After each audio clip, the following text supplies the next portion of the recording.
নমস্কার, আলফা বুলসের আজকের ভিডিওতে আমি আপনাদের প্রত্যেককে স্বাগত জানাই। নিফটি অ্যানালিসিসের আজকে একটা ভিডিওতে নিয়ে আমরা চলে এসেছি। একটা প্রথমে জিনিস আপনাদেরকে বলে দিচ্ছি, সকালে কিন্তু মার্কেট আজকে বেশ কিছুটা পরিমাণে গ্যাপ ডাউনেই ওপেন হয়েছিল। কাছাকাছি ওপেন হয়েছিল 23,289 দিয়ে, সেখান থেকে ক্লোজিং দিয়েছে 23,000-এ। একটা বড় সড়ো ফল আমরা ওভারঅল আজকের দিনে দেখতে পেয়েছি। বেশ কিছুটা পরিমাণে মার্কেট এখানে সাইডওয়েজ ছিল, কেননা এখানে একটা রেজিস্ট্যান্স আছে, যেটা আছে আপনার 23,249-এর কাছাকাছি। সেখান থেকে কিন্তু আস্তে আস্তে কিছুটা পতন হয়ে এসেছে লাস্টের দিকে, আবার সামান্য পরিমাণে ওঠা শুরু হয়েছে।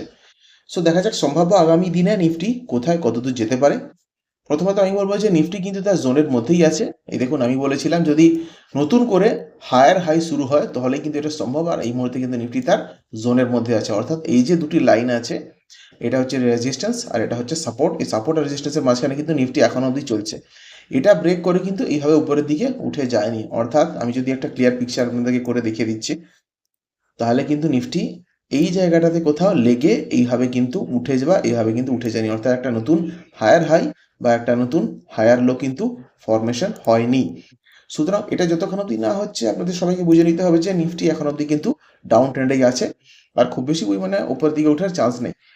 এবারে আবার সে একই জায়গাতে মধ্যেই ফেসেছে। এই যে নিচের লাইনটা দেখতে পাচ্ছেন, নীল লাইনটা, আর এই উপরের লাইনটা, অর্থাৎ এই দুটো লাইনের মধ্যে যখন অবধি আছে কিছুটা পরিমাণে কিন্তু জিগজ্যাগ বা সাইডওয়েজ প্যাটার্নে চলতে পারে। অর্থাৎ আবার সেই 23,256 থেকে 22,800-র মধ্যে, বা 22,800 থেকে 23,300, ঠিক আছে?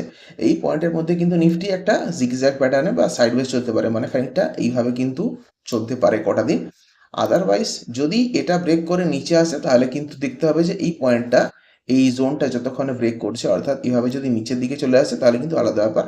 নাহলে কিন্তু এই সাপোর্ট আর রেজিস্ট্যান্সের মাঝখানে নিফটি ঘোরাফেরা করবে।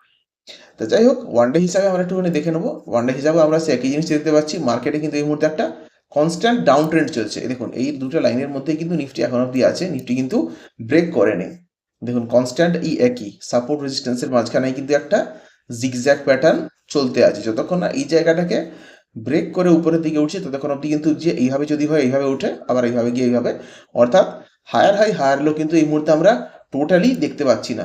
যা দেখতে পাচ্ছি সেটা হচ্ছে লোয়ার হাই আর লোয়ার লো। এই লোয়ার লো কত দূর অব্দি যাবে তার কিন্তু কোনো রকমের নিশ্চয়তা এই মুহূর্তে নেই।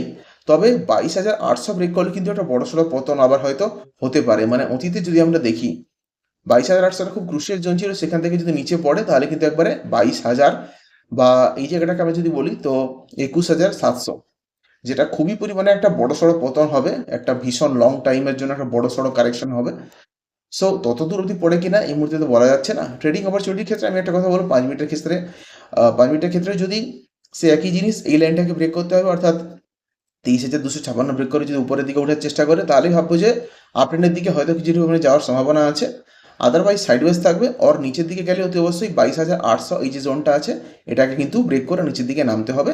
দিলেই তবে নিচের দিকে যেতে পারে। নিচের দিকে নামলেও কিন্তু এই জায়গাটা এসে হয়তো বাধাপ্রাপ্ত হবে, যেটা আছে 22,400। সো দেখা যাক নিফটি আগামী দিনে কিভাবে পারফর্ম করে। মার্কেট ইজ সুপ্রিম, দেখে শুনে ট্রেড নেবেন। মার্কেট একটা খুব বাজে ফেজের মধ্যে দিয়ে চলছে। এই সময় লং টার্ম বিনিয়োগের কথা চিন্তা ভাবনা করুন। যদি আপনারা কেউ লং টার্ম বিনিয়োগের কথা চিন্তা ভাবনা করছেন, অতি অবশ্যই ভালো। দেখা হচ্ছে পরের ভিডিওতে। সবাই ভালো থাকুন, সুস্থ থাকুন, দেখতে থাকুন আলফা বুলস।